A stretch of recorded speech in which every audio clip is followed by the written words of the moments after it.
Assalamualaikum warahmatullahi wabarakatuh.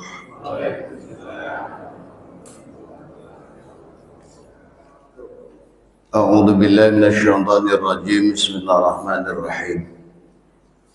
Alhamdulillah wasyukru lillah ala ni'amillah la haula wala quwwata illa billah.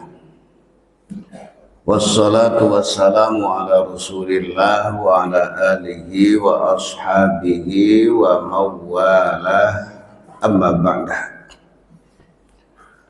Qala Allah Ta'ala a'udzu billahi minasy syaithanir rajim. Bismillahirrahmanirrahim. Qad aflahal mu'minun alladzina hum fi salatihim khashi'un walladzina hum 'anil lagwi mu'ridun. Al-ayah. Shadaqallahul 'azim. Ma'asyiral muslimin wal muslimat wal mu'minin wal mu'minat jamaah subuh di Masjid Baitul Mukminin yang semoga selalu mendapatkan curahan rahmat nikmat dari Allah Subhanahu wa Ta'ala. Mengawali taklim subuh kita hari ini, kita panjatkan rasa syukur kita kehadirat Allah Subhanahu wa Ta'ala. Syukur yang kita ucapkan di lisan, kita yakinkan dalam hati, dan nantinya kita buktikan dalam perbuatan nyata bahwa sesungguhnya apa yang ada pada diri kita dalam bentuk yang bisa dilihat, yang lahir maupun yang batin, semuanya adalah kullum min indillah, semuanya adalah karunia Allah. Kesadaran inilah maka mari kita gunakan nikmat karunia Allah untuk berbuat baik, berbuat amalan-amalan yang mendatangkan ridhonya Allah dalam jalur hablum minallah maupun jalur hablum minannas. Hanya dengan cara inilah maka syukur kita akan bermakna dan syukur kita akan diterima oleh Allah Subhanahu wa Ta'ala. Diterimanya rasa syukur kita, janji Allah pasti akan terwujud. La in syakartum la azidannakum wa la in kafartum inna adzabi lasyadid. Jika kalian mensyukuri nikmatku, maka pasti, ya, kata di situ adalah la azidannakum, pasti, sungguh akan aku tambahkan nikmat-nikmatku kepada kalian. Tapi sebaliknya, jika kalian tidak bersyukur, kufur nikmat, inna adzabi lasyadid, sesungguhnya azabku teramat sangat pedih. Salawat salam kita haturkan kepada manusia terbaik, Nabi kita Muhammad Sallallahu Alaihi Wasallam. Mudah-mudahan kita semuanya termasuk umatnya yang soleh solehah, yang kelak akan diakui oleh Allah sebagai hambanya dan diakui oleh Nabi Muhammad sebagai umatnya. Dengan diakui kita sebagai hamba Allah dan diakui sebagai umatnya Nabi Muhammad, insya Allah kita akan dimasukkan oleh Allah ke dalam surganya. Insya Allah, mudah-mudahan jamaah Masjid Baitul Mukminin semuanya nanti masuk surga. Bapak Ibu, saudara-saudari sekalian, termasuk ada anak-anakku semuanya yang semoga semuanya dalam lindungan Allah, dalam rahmatnya Allah, dalam hidayahnya Allah. Sebulan yang lalu kita sampaikan masih tentang salat yang termaktub dalam kitab fikih yang namanya Fiqhus Sunnah yang dikarang oleh Sayyid Sabiq. Semoga Allah meridhai penulis fikih sunnah karangan Said Sabiq ini dan menambahkan rahmat dan karunia-Nya kepadanya sehingga ilmunya bermanfaat untuk kita. Sebulan yang lalu kita sampaikan firman Allah yang tadi juga saya bacakan ulang, surat Al-Mu'minun. A'udzu billahi minasyaitonir rajim. Bismillahirrahmanirrahim. Qad aflahal mu'minun. Sungguh beruntung orang-orang yang beriman. Ini pernyataan Allah. Di surat Al-Mu'minun ini pun dimulai dengan huruf huruf taukid. Taukid itu artinya benar-benar. Qad aflaha. Sungguh beruntung. Siapa yang dinyatakan oleh Allah sebagai hambanya yang beruntung? Al-Mu'minun, orang-orang yang beriman. Artinya kalau orang itu hidupnya di dunia ini tidak beriman, maka dia termasuk kategori orang yang rugi. Orang iman yang bagaimana yang beruntung? Nah, ini masih ada kelanjutannya, bukan sekedar orang yang beriman, tapi orang yang bagaimana yang akan dapatkan keberuntungan di sisi Allah. Alladzina hum fi sholatihim khashi'un. Orang yang beriman yang sholatnya dalam sholatnya khusyuk atau khusuk dalam menegakkan sholat. Ini pernyataan Allah. Khusyuk dalam bahasa kita, ya bahasa kita ini bisa saja banyak maknanya. Dalam bahasa Arab memang khusyuk aja. Bisa diartikan dia konsentrasi. Orang yang sholat, sholatnya konsentrasi dalam sholat. Konsentrasi apanya? Konsentrasi terhadap apa yang dibaca dalam sholat. Konsentrasi di dalam gerakan-gerakan yang dilakukan pada waktu sholat. Itu yang disebut dengan sholatnya yang khusyuk. Nah, Allah menyatakan beruntunglah, sungguh beruntung orang yang beriman yang sholatnya khusyuk. Sekali lagi, orang khusyuk sholatnya itu apabila dia memahami apa yang dibaca dalam sholat dan apa yang dilakukan gerakan-gerakan dalam sholat. Karena apa? Karena di dalam sholat ini banyak makna.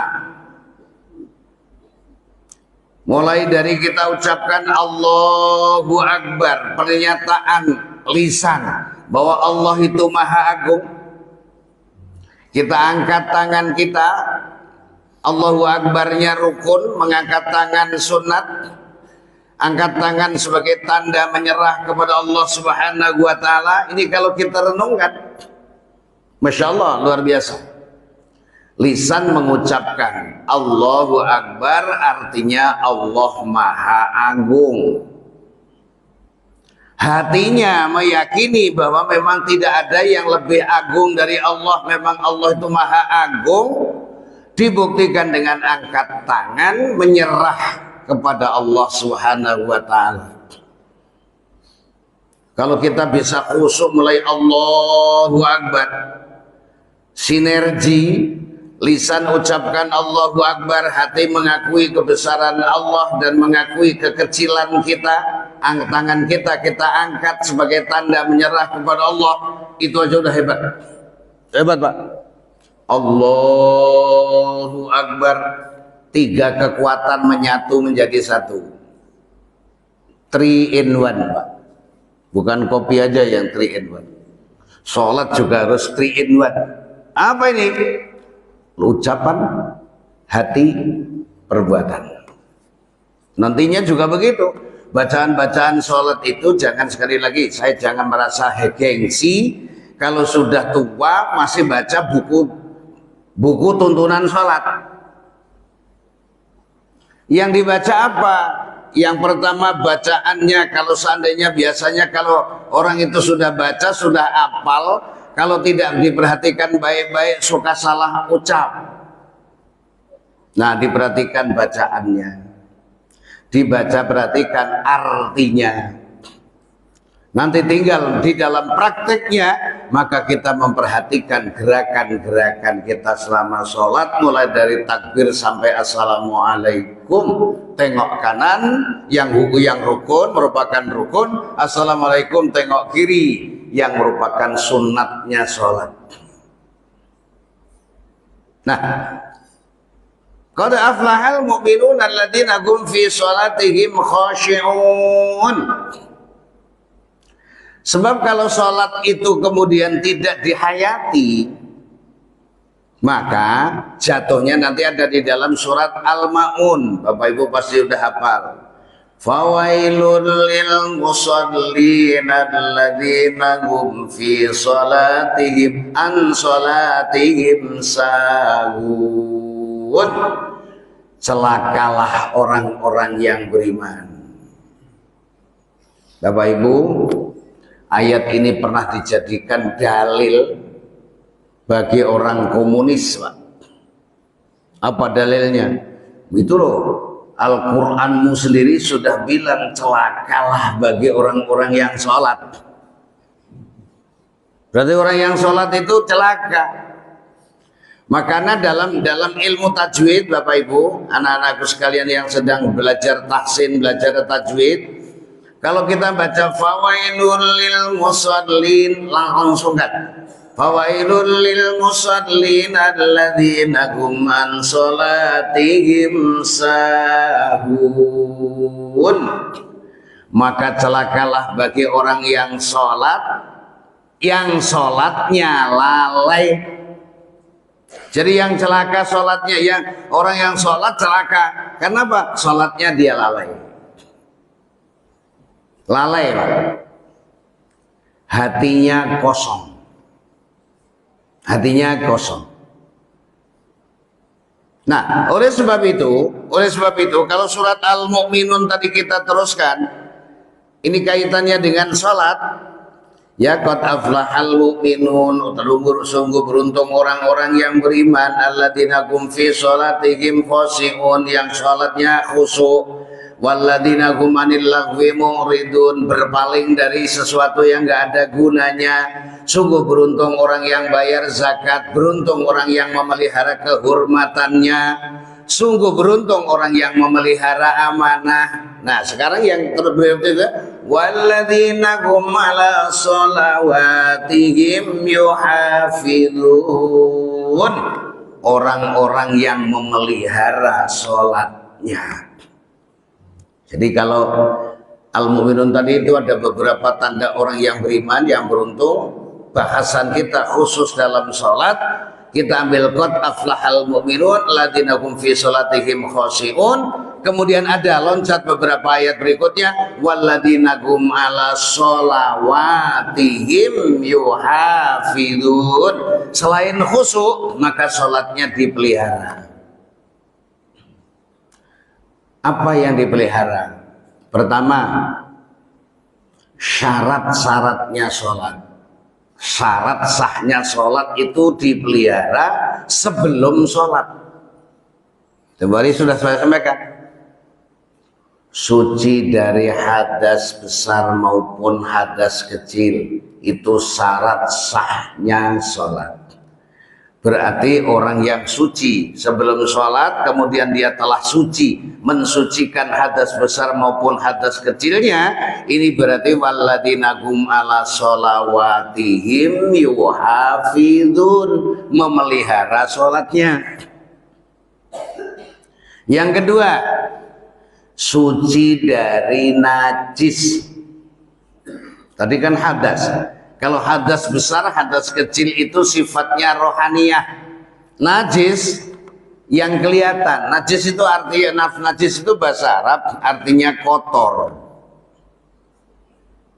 Apa yang termasuk kotor? Ya misalnya kita mau sholat, kita sadar bahwa tadi ada percikan air kencing yang mercik ke kaki kita atau ke pakaian kita, itu harus dibersihkan. Kalau tidak, dikit ini, ya, dikit ini, itu termasuk nanti kategori Nabi bersabda, nanti banyak orang yang masuk neraka waktu hidupnya sholat, tapi masuk neraka karena apa? Dia tidak memelihara kebersihan, kesucian dari najis, suci dari hadas, suci dari najis, ya. Nah, najis ini menyangkut masalah 3: badannya, pakaiannya, tempat sholatnya. Ini jadi dalam Islam tuh sampai segitu. Supaya sholatnya benar bagaimana? Pelihara sholat. Dia memelihara persyarat sahnya sholat. Yang kedua, menutup aurat. Yang ketiga mas saya, menutup aurat. Sholat tapi nggak nutup aurat, padahal punya baju banyak.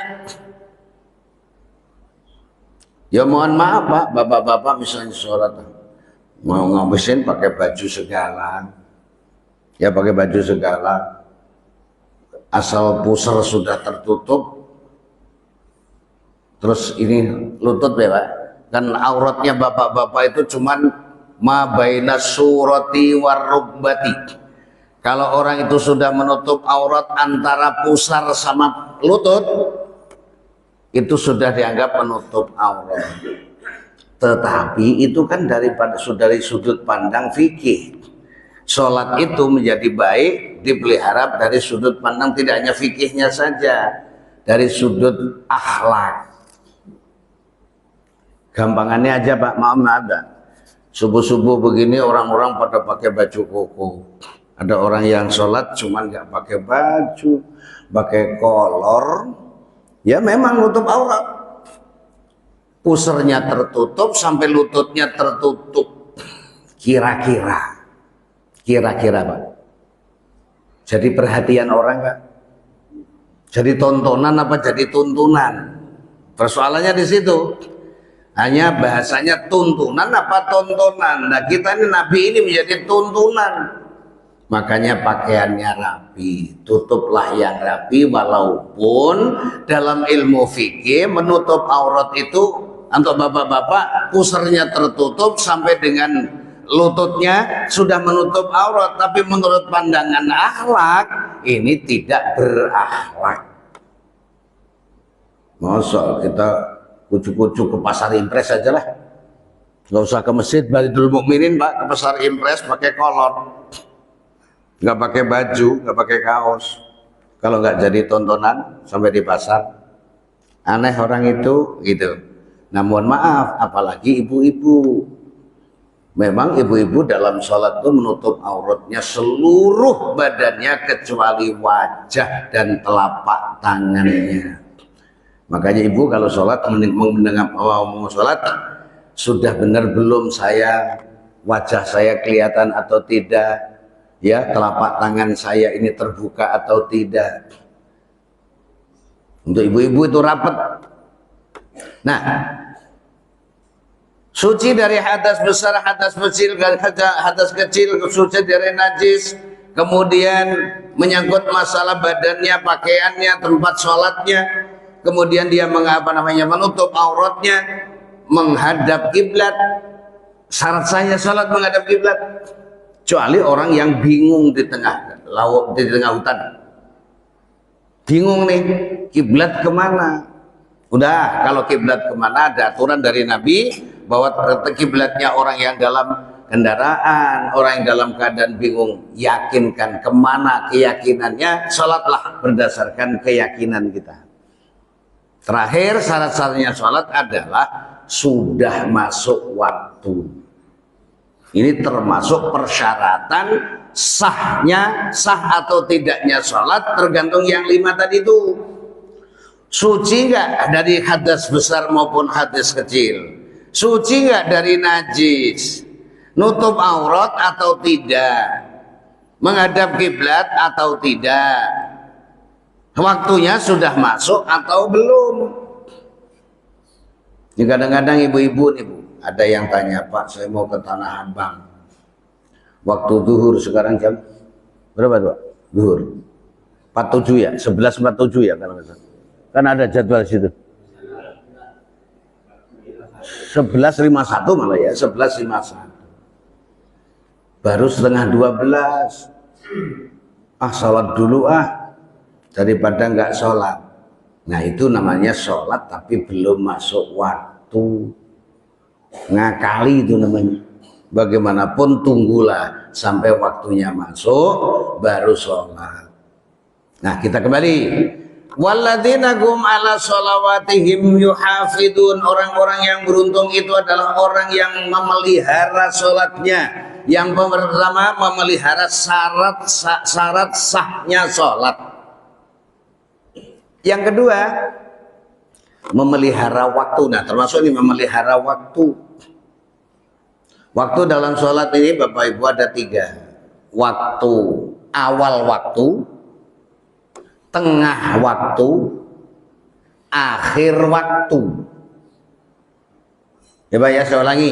Awal waktu, tengah waktu, akhir waktu. Gampang aja sekarang kan ada jam digital ini untuk menjelaskan. Tadi subuh masuk, subuh jam berapa tadi? Jam 4 lewat 10. Syuruk jam berapa tuh? Pas hilang. 5.33. Nah, 5.33. Jumlahnya berapa itu? Kalau dari 4.10 sampai 5.33. Berarti kira-kira 1 jam 23 menit ya Pak. Nah, 1 jam 23 menit ini supaya gampang aja. Bagi 3. Tadi berapa Pak? 1 jam 33. Kalau menitnya berapa tuh? 1 jam 60 menit ditambah 33 menjadi 93. Katakanlah 90 bagi 3. 30 menit pertama dari waktu masuk Bapak Ibu sudah termasuk kategori sholat di awal waktu. Ya Pak, Bu, 3 menit pertama, 30 menit pertama, 30 menit kedua, wah ini harus jelimet ini ya. 10 menit ditambah 30, 40 ya. Nah dari 40 ke ditambah 30 itu tadi 40 ke 30 berarti jam 5 10 menit. 50 menit itu berarti waktu tengah waktu Pak. Sudah tidak di awal waktu tapi sudah tengah waktu. Dari jam 5 sampai 33 tadi itu ya, katakanlah jam 5.10 ya, jam 5.10 itu sampai 33 akhir waktu. Akhir waktu. Awal waktu, tengah waktu, akhir waktu. Batas akhir waktu kalau Bapak Ibu yang berbahagia, misalnya karena kesibukan atau karena titik bangunnya kaget, tahu-taunya sudah jam 5 lewat 30 ya. Bla bla bla bla bla bla. Asal Bapak Ibu misalnya sholat takbiratul ihram, sholat subuh nih, takbiratul ihramnya masih di kurun waktu walaupun waktu yang terakhir ya akhir waktu, sholat Bapak Ibu masih sah. Ini kita bicara fikih nih Pak.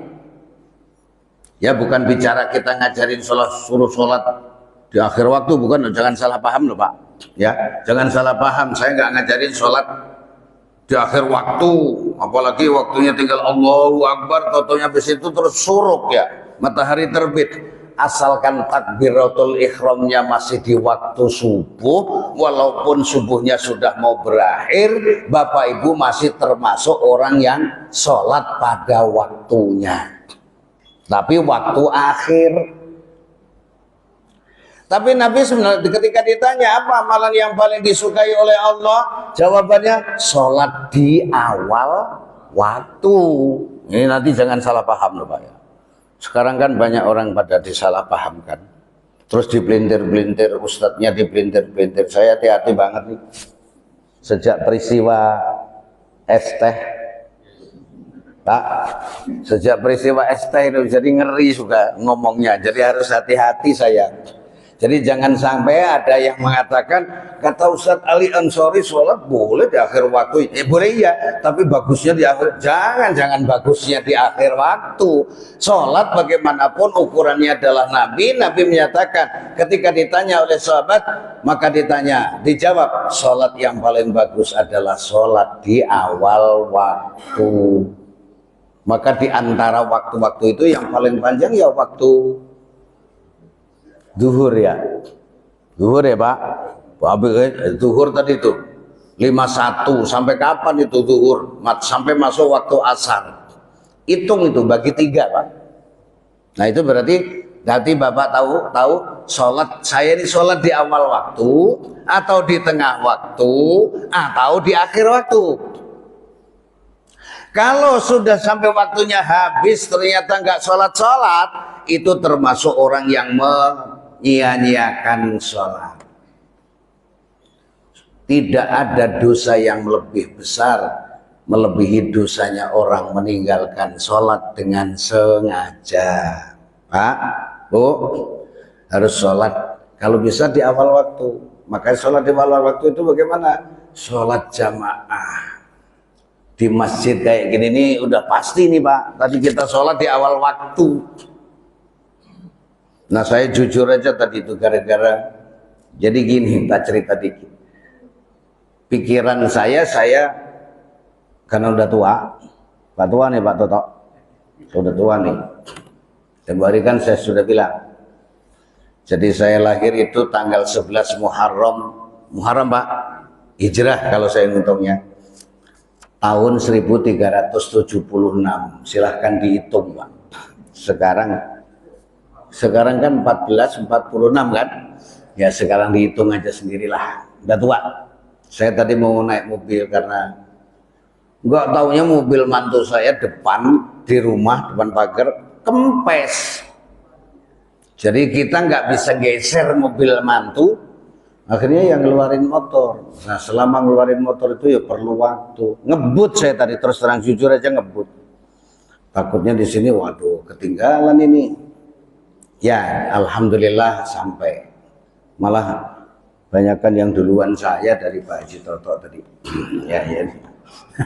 Alhamdulillah. Ya jadi kita kembali Pak. Jadi sholat yang paling utama itu yang pertama yang harus diperhatikan adalah waktunya sholat. Tidak kategori termasuk alladzina hum an sholatihim sahun, orang yang lalai dalam sholatnya itu kalau syarat-syarat sahnya sholat tidak diperhatikan, waktunya tidak diperhatikan. Makanya Bapak Ibu yang berbahagia, sholat dibagi menjadi 3, awal waktu, tengah waktu, akhir waktu. Kalau sampai akhir waktunya habis, misalnya tadi itu suruh jam 5.33 ya Pak, 5.33 belum sholat subuh juga, itu termasuk orang yang menyia-nyiakan waktu sholat, terkena sanksi dosa paling besar meninggalkan sholat dengan sengaja. Maka sholat yang paling utama itu sholat di awal waktu. Caranya bagaimana? Tidak ada melebihi dari sholat jamaah. Maka sholat jamaah itu sangat dianjurkan oleh Nabi. Nabi juga manusia marah, tapi marahnya karena agama Pak, bukan marahnya kayak kita. Makan sayur orang asin aja marah, Nabi bukan itu. Ya, kasinan aja bilang, tanya istrinya, apakah memang yang murah cuman garam? Ini Nabi Pak. Bagaimana kalau kita? Mana semua gitu kan? Nah itu Nabi Pak. Nah tapi pada suatu saat Nabi pernah marah karena kalau ada orang yang sehat, terutama orang laki-laki sehat nih Pak, waktunya sholat nggak ke masjid, kata Rasulullah, kalau tidak karena wanita dan anak-anak akan aku bakar rumahnya. Bayangin aja itu Pak, betapa pentingnya sholat berjamaah. Nah sholat jamaah itu berarti sholat otomatis di awal waktu. Saya takutnya ini kena pukul saya nih nanti. Ya, masih ada jaminan pahala. Bisab'in wa khamsina darajah. Orang-orang yang sholat jamaah itu dilipat gandakan pahalanya menjadi 27 kali lipat. Nah, bayangin aja. Kalau sholat sendirian di rumah pahalanya 1 on. Misalnya Pak. Ini misal lagi loh Pak. Saya hati-hati pokoknya. Misalnya 1 on. Sholat di masjid Baitul Mukminin itu menjadi 27 on. Kalau 27 on itu berapa? On Pak, on. On itu 10 on kan sekilo ya? Ya Pak ya? Aduh, ayo kita jangan ngantuk, bantuin saya. 1 on tuh 1 kilo 10 on. Berarti kalau Bapak Ibu sholat di rumah sendiri maka pahalanya misalnya nih, nanti jangan dikatakan kata Pak Ustadz Ali sholat di rumah itu cuma 1 on. Bukan, misalnya pahalanya 1 on. Di masjid Baitul Mukminin menjadi 2 kilo 7 on. Loh, kurang apanya? Makanya sampai ada 2 peristiwa nih. Ada suatu pada zaman Nabi ada orang yang maaf ya, buta. Padahal dia punya ponakan. Ponakan berarti kan namanya juga ponakan, berarti kan pemuda. Ketika ponakannya masih ada, dia selalu dituntun ponakannya menuju ke masjid. Ternyata qadarullah, atas kehendak Allah, ponakannya meninggal duluan. Kan berarti nggak ada yang nuntun. Dia mengadu kepada Rasulullah, ya Rasulullah, dulu saya ini buta. Saya waktu itu setiap adzan saya dituntun ponakan saya menuju ke masjid. Sekarang ponakan saya lebih dulu meninggal. Apakah saya harus sholat di masjid juga? Jawab Nabi, tidak harus. Nabi langsung ditegur oleh Allah. Coba tanya gitu kira-kira dia dengar adzan apa enggak? Ditanya lagi, balik lagi, walaupun tadi boleh karena udah nggak ada yang nuntun kan. Tapi ternyata disuruh tanya lagi, masih dengar adzan enggak? Dengar. Kalau begitu harus ke masjid. Dengan cara apapun harus ke masjid kalau dengar adzan. Ini masjid Baitul Mukminin adzannya sampai di mana ya, dengar ini? Berapa kilo Pak kira-kira jaraknya? Woi, pada takut jawab. Berapa, setengah kilo? Setengah kilo kan 500 meter ya? 500 meter. Nah maka Nabi bersabda nih, orang yang bertetangga dengan masjid itu ya sholatnya jika dia di rumah harus ke masjid. Lah tetangga masjid itu mana? 40 ke depan. Ini depan sana ya? 40 rumah ke sana, ke belakang sana, ke kanan, ke kiri, itu tetangga masjid. Semuanya tetangga nggak ini Pak? Halo? Semuanya tetangga masjid nggak? Masjid Baitul Mukminin nggak? Tetangga kan? Waduh, setiap ada hayya 'alas shalah, oh saya dipanggil. Hayya 'alal falah, saya diajak mencari keuntungan. Apalagi subuh-subuh ditambah as-salatu khairum minan naum, sholat lebih baik daripada tidur. Oh kita buktikan, bangun. Itu Pak, kita kembali masalah walladzina hum ala sholawatihim yuhafidun. Diingat-ingat nih, pertama orang yang dianggap memelihara sholat adalah memelihara syarat sahnya sholat. Orang yang dianggap memelihara sholat adalah orang yang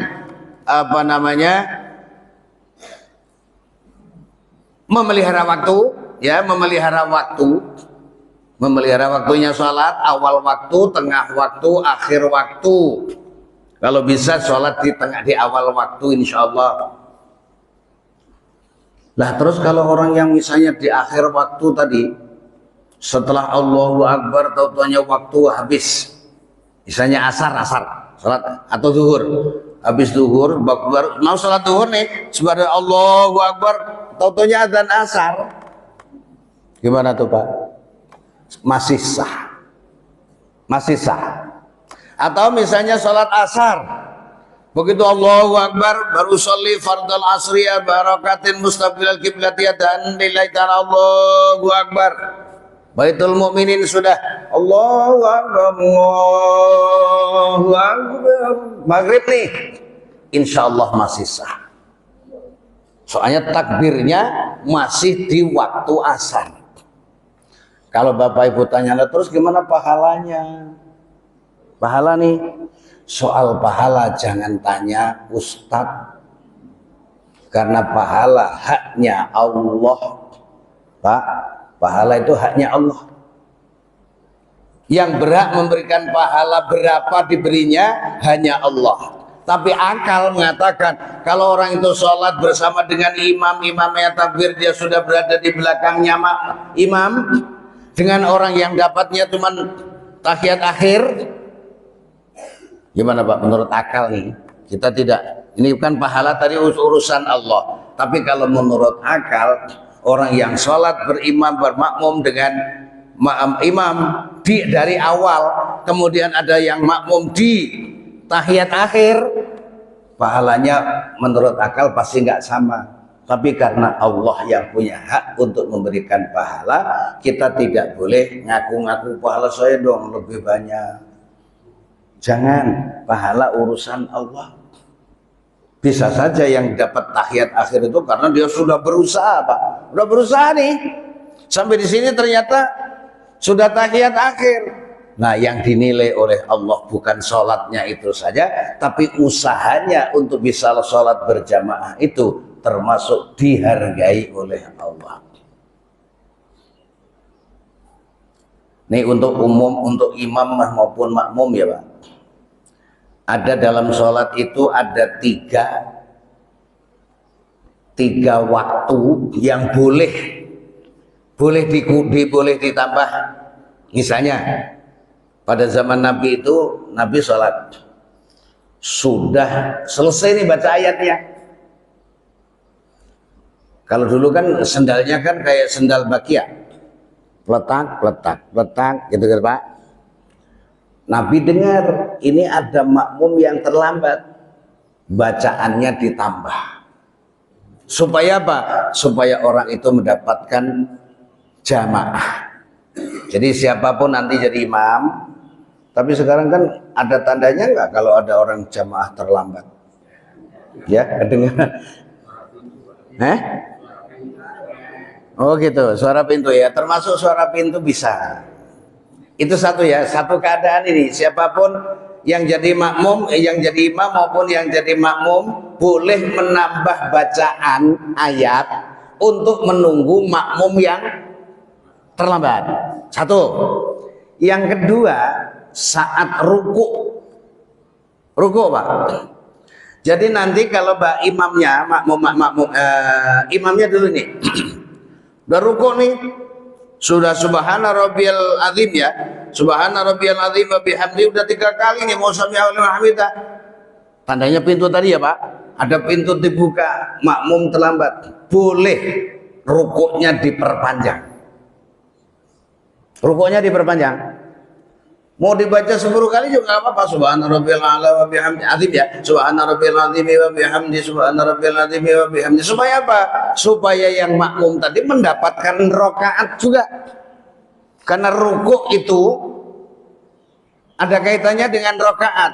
Kalau makmum, Bapak, Ibu makmum, ya makmum, imamnya sudah rukuk, asalkan Bapak Ibu sudah Allahu Akbar, takbiratul ihram dulu tapi kemudian ikut ruku, masih sempat membaca subhana rabbiyal azimi wa bihamdi sekali aja, itu Bapak Ibu sudah mendapatkan rakaat pada saat itu. Kalau kebetulan rakaat pertama ya sudah dapat sempurna. Kalau kebetulan dapatnya ruku di rakaat yang kedua, sholatnya apa nih? Sholatnya maghrib, tinggal nambah 2 rakaat. Paham ya Pak, Bapak Ibu, maksudnya gitu. Itu yang boleh ditambahin waktunya. Yang terakhir, waktu tahiyat akhir. Waktu tahiyat akhir Pak, belum salam, subhanaka hamidum majid, pintu terbuka, kret gitu ya Pak. Tadi soalnya tandanya pintu sih, ya tandanya pintu. Kalau sama Nabi dan tandanya bakia Pak. Peletak, peletek, peletak, peletek itu. Wah, ini ada makmum yang masih ketinggalan nih. Padahal sudah innaka hamidum majid, Pak Imam nih. Tungguin, tambahin doa. Kan masih boleh ditambahkan doa. Allahumma inni a'udzubika min adzabil qabri wa min adzabin nar wa min fitnatil mahya wal mamati wa min fitnatil masiihid dajjal ya muqallibal qulub tsabbit qalbi ala dinik, supaya makmum yang pletek-pletek tadi itu dapat, walaupun langsung Allahu Akbar langsung duduk tahiyat akhir, masih dapat pahala sholat berjamaah. Soal pahala besar sekecilnya, banyak sedikitnya, sekali lagi jangan tanya siapa-siapa, yang punya hak memberikan pahala hanya Allah. Ingat-ingat ya Pak, yang jadi imam maupun yang jadi makmum. Kalau saya lagi jadi imam, itu tadi ada tanda-tanda itu, tambahin, bacanya tambah kulhu juga nggak apa-apa. Misalnya bacanya tadi sudah, loh tadi sudah kulhu, terus tambah mau opo maneh, kulhu lagi nggak apa-apa Pak, kulhu nggak apa-apa, 3 kali pun nggak apa-apa. Nambahin supaya makmumnya tadi bisa mendapatkan rokaat yang bersangkutan. Yang kedua, waktu ruku. Karena ada riwayat nih, Nabi Muhammad sedang ruku, kemudian ada makmum yang terlambat, Nabi Muhammad wallahu alam, pasti malaikat itu. Malaikat itu kemudian naik di punggung Nabi, seolah-olah jangan bangkit, jangan iktidal dulu, tungguin makmum yang terlambat itu. Gitu Pak, jadi sholat itu. Nah begitu juga pada waktu salam. Jadi kalau bapak yang menjadi bapak ibu yang menjadi makmum masih mendapatkan rokaatnya, ya bacaannya imam di rokaat yang pertama atau rokaat yang kedua, berarti sudah masih dapat rokaat itu. Waktu ruku masih bisa ruku pada rokaat tersebut, masih sudah mendapatkan rokaat. Nah tapi kalau sudah tahiyat tadi itu ya nggak dapat rokaat, tahiyat ya, maka bagaimanapun sholat pasti di awal waktu lebih utama. Masih nih, walladzina hum ala sholawatihim yuhafidun, syaratnya ya tadi itu waktunya, ya waktunya, dan kemudian bacaannya tadi itu, kembali pada bacaan. Jadi sholat jangan sampai kosong, hati itu kosong. La yaqbalullahu an du'ain ghafilin lahin, Allah tidak akan menerima doa atau ibadah seorang, zikir seseorang, tapi diucapkan dengan hati yang kosong. Hati yang kosong gitu. Nah hati yang kosong ya. Nah makanya sekarang ini sebagai penutup nih, maka sholat itu harus menyatu antara lahir dan batin. Nah ini yang susah ini. Yang tadi contohnya Allahu Akbar, lahirnya mengucapkan Allah Maha Agung, batinnya iya apa tidak. Nah itu menjadi persoalan. Tangannya angkat tangan, tanda menyerah kepada Allah, dia nyerah nggak sama Allah? Sinerginya antara lahir dan batin itu amat sangat penting. Diakui sholat itu termasuk amal yang paling susah. Sholat khusyuk Pak, itu yang paling susah. Menurut jamaah Baitul Mukminin gimana? Sholat khusyuk itu gampang apa susah? Bu, sholat khusyuk gampang apa susah? Susahnya. Apalagi ibu-ibu pulang dari pasar, nawar apa Bu? Makanan aja deh, sayuran. Naik nawar bayam 3 iket. Kata si pedagangnya, umumnya berapa sih Bu bayam? Seiket berapa seiket? Sekarang online semua sih. Kasihan tuh pedagang pasar. Kasihan Pak, online semua. Ya termasuk kayak saya ini terganggu tidur. Misalnya mau istirahat siang ini terganggu masuk Toto. Paket. Lah baru makser paket. Lah saya punya anak, punya cucu. Cucu saya yang 2 ini sudah bisa online, Pak. Yang 3 belum, masih kecil-kecil. Lemaknya ini, Masya Allah, lauk pakai online, baju online, sampai kayak apa namanya itu, kain pel. Kasihan lah yang di pasar. Nah kita kembali Bapak Ibu yang berbahagia. Jadi bacaan-bacaan itu tolong dihayati supaya sholat kita tidak kosong, hati kita tidak kosong. Minimal ya, kalau misalnya dalam kondisi sholat ya, tadi ibu-ibu habis nawar bayam tadi itu loh, kata tukang bayamnya 10.000, terus ditawar 5.000, belum sampai di rumah ternyata nyesel sholat nih. Aduh coba tadi saya iyain, pikirannya sholat tapi mikirnya masih inget bayam, Pak. Susah. Makanya kenapa sholat itu harus rapat ya. Kalau sholat itu rapat Pak, kenapa harus rapat? Jangan, kan ini keterangan Nabi juga boleh dibantah. Jangan sampai setan itu keluar masuk nyelusup antara orang yang sholat. Loh bagus dong sholat, setan ikut sholat, bukan ikut sholat, gangguin orang sholat. Bener Pak, gangguin orang sholat yang lupa waktu di luar sholat itu loh Pak, kemudian ingat pada waktu sholat. Mungkin saya pernah cerita nih, di daerah Pati, Jawa Tengah, tepatnya daerah namanya kampung, kelurahan namanya Ngagel Pak. Ada orang sana nggak nih? Nggak ada, orang Pati nggak ada ya Pak. Itu nenek-nenek, namanya juga nenek-nenek, udah tua. Kalau belum nenek belum tua ya belum nenek-nenek tua, buta huruf, buka warung kelontong Bu. Ya jual yang kecil-kecil gitulah, jual kopi, jual gula, jual apa-apa saja. Karena dia nggak bisa baca, nggak bisa nulis, cuman modal keingatan. Suatu saat ada ibu-ibu temannya, tetangganya yang belum bayar-bayar nih. Diingat-ingat aja waktu sholat, nggak ingat. Di luar sholat ya, sebelum sholat diingat siapa ya yang belum bayar ya. Begitu dia Allahu Akbar, rodah dapat 1 rakaat. Oh nenek itu, ibu itu yang belum bayar. Maksud saya ngerti nggak Pak? Ternyata waktu sholat itu loh yang dilupakan di luar sholat, di dalam sholat itu malah ingat. Begitu ingat, kira-kira gimana Bu? Konsentrasi sholat apa konsentrasi ingat? Yang belum bayar utang? Yang gampang aja deh, yang gampang. Itu contoh Pak ya. Itu contoh. Ternyata setan itu pinter banget ngingetin orang, godain orang sholat. Bapak-bapak misalnya wudhu, tempat wudhunya di mana di sini Pak? Sebelah ya. Wudhu, pakai jam, dibuka jamnya, taruh di atas tempat wudhu. Habis wudhu, setan bilang, udah, lupa aja.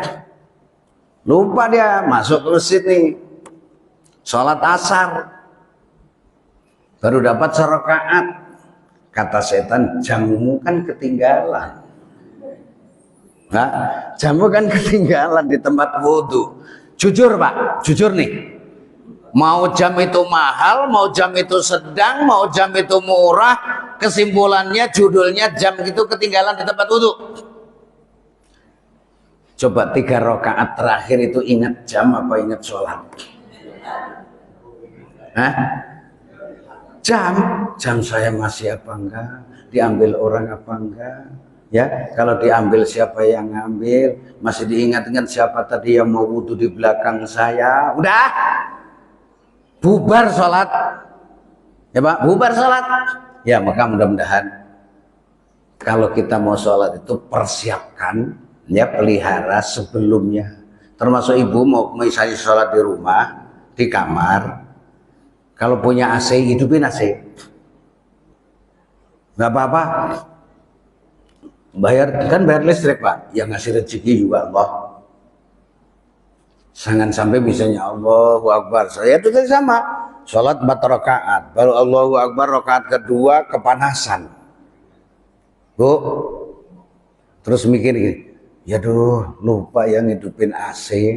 Kalau nggak punya AC, kaki kipas angin deh. Ya. Coba nggak ngidupin kipas angin, akhirnya jujur aja begitu kepanasan, ibu kan pakai mau kena. Nah kemudian kepanasan nih, ingat aduh coba tadi dihidupin AC, coba tadi dihidupin kipas angin, konsentrasinya bubar. Nah itu yang disebut dengan alladzina hum an fawailul lil musallin alladzina hum an sholatihim sahun.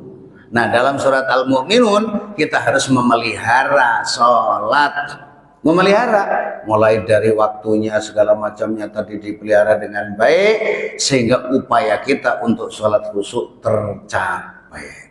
Ini kebetulan kita sedang bicara fikih sunnahnya memang masalah sholat, ya mudah-mudahan Allah Subhanahu wa Ta'ala memberikan kesehatan kepada kita, sholatnya dipelihara dengan baik, akhirnya sholatnya diterima, dan akhirnya kita akan hidup dalam berkahnya Allah Subhanahu wa Ta'ala. Ada pertanyaan Pak? Bu? Pas? Kayaknya jauh dari BKT sini. Deket ya? Deket ya Pak BKT? Kalau pagi pada ke BKT kali ya? Ya udah nggak apa-apa kalau memang nggak ada yang tanya, paham banget. Nggak tahu nggak paham banget deh pokoknya. Orang yang bertanya kata Aristoteles itu orang yang tahu. Kayaknya udah paham banget ya sudah. Ya, jadi ini yang bisa saya sampaikan.